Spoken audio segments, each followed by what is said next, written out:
Salut les amoureux du ballon rond, on commence cette revue de presse dans l'Hexagone avec la demi-finale de la Coupe de France qui opposait le FC Nantes à l'Olympique Lyonnais hier soir. Et ce sont les tenants du titre, les Nantais, qui se sont qualifiés pour leur deuxième finale consécutive grâce à une master blast comme le placarde l'équipe ce matin en faisant dans le jeu de mots avec l'unique buteur du soir, Ludovic Blas. Un but somptueux qualifie Nantes pour une deuxième finale d'affilée aux dépens de Lyonnais totalement amorphes. Les Canaries défendront leur Coupe de France le 29 mai face à Annecy ou Toulouse qui s'affronteront ce soir.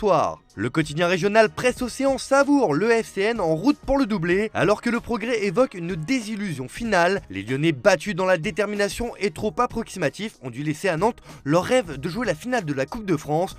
La déception est immense pour l'OL et Alexandre Lacazette, écrit le journal. Pour le Figaro Sport, Blas a mis un bijou alors que Cherki est retombé dans ses travers. Les deux clubs vont vivre une fin de saison totalement opposée. On file en Angleterre où ça jouait également hier soir dans le cadre de la 25e journée de Premier League. Après sa défaite contre Newcastle ce week-end, Manchester United a vite relevé la tête en s'imposant 1-0 contre Brentford. Et comme souvent cette saison, les Red Devils s'en sont remis à Marcus Rashford, auteur de l'unique but de la rencontre. Pour le Daily Star, la machine à but Rashford poursuit sa route. L'international anglais marche sur l'eau depuis le retour de la Coupe du Monde et a inscrit hier soir son 15e but en 28 matchs. Une victoire qui permet à United de rester dans le top 4 de la Premier League. Car devant, ça va vite avec Newcastle qui est en grande forme. En match en retard de la 7e journée, les Magpies ont cartonné West Ham 5-1. Et The Guardian rapporte que Moyes et les Hammers ont été humiliés par Newcastle. Un mot sur Chelsea où l'on assiste à un véritable feuilleton pour savoir qui va s'asseoir sur le banc après le limogeage de Graham Potter. Alors que Luis Enrique semble avoir une longueur d'avance, c'est finalement Frank Lampard, la légende des Blues, qui devrait reprendre du service comme l'annonce le Daily Mail ce matin, au moins jusqu'à la fin de la saison, dans un rôle d'intérimaire. On prend la direction de l'Espagne où le Classico entre le FC Barcelone et le Real Madrid a encore tenu toutes ses promesses avec un match grandiose de la part des merengues. Et oui, les Madrilènes ont surclassé leur éternel ennemi avec un cinglant 4-0. Marca se régale ce matin et placarde quelle danse leur ont infligé les hommes d'Ancelotti. Madrid atteint la finale après une superbe victoire sur Barcelone. Un triplé de Benzema sur des grandes occasions, les merengues joueront leur 40e finale contre Osasuna le 6 mai à Séville.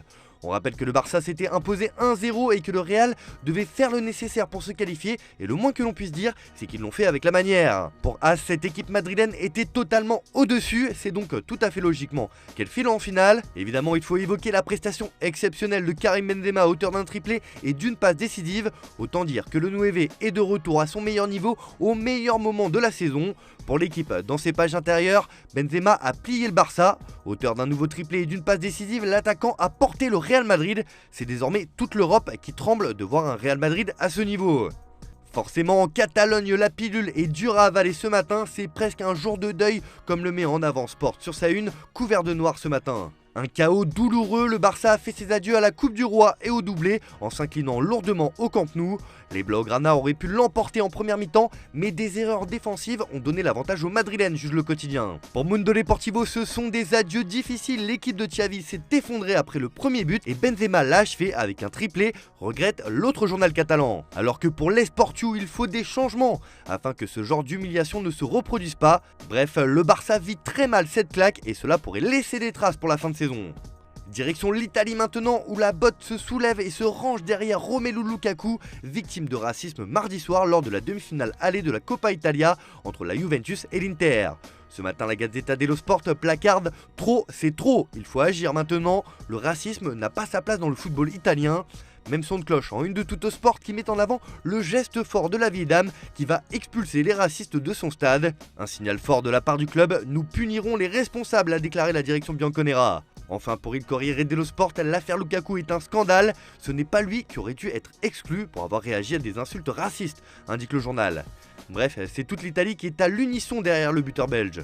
On termine d'ailleurs sur la une d'Il Corriere dello Sport car le quotidien nous apprend une information totalement incroyable. L'Arabie Saoudite pousse pour faire venir José Mourinho dans son championnat et le nouvel Eldorado est prêt à offrir un véritable pont d'or aux Portugais. Ils veulent le couronner d'or avec une offre de 120 millions d'euros. L'entraîneur de la Roma se voit proposer un contrat de 2 ans pour 60 millions d'euros par saison. Il a le choix entre l'équipe nationale, Al Nasser et Al Ahly. Tout est mis en œuvre pour faire craquer The Special One. Y parviendront-ils? Affaire à suivre. Voilà, c'est tout pour ce matin, merci de votre fidélité, bonne journée à tous. On se retrouve en fin d'après-midi pour le traditionnel JT Foot Mercato ou dans quelques minutes sur Twitch pour débriefer cette revue de presse.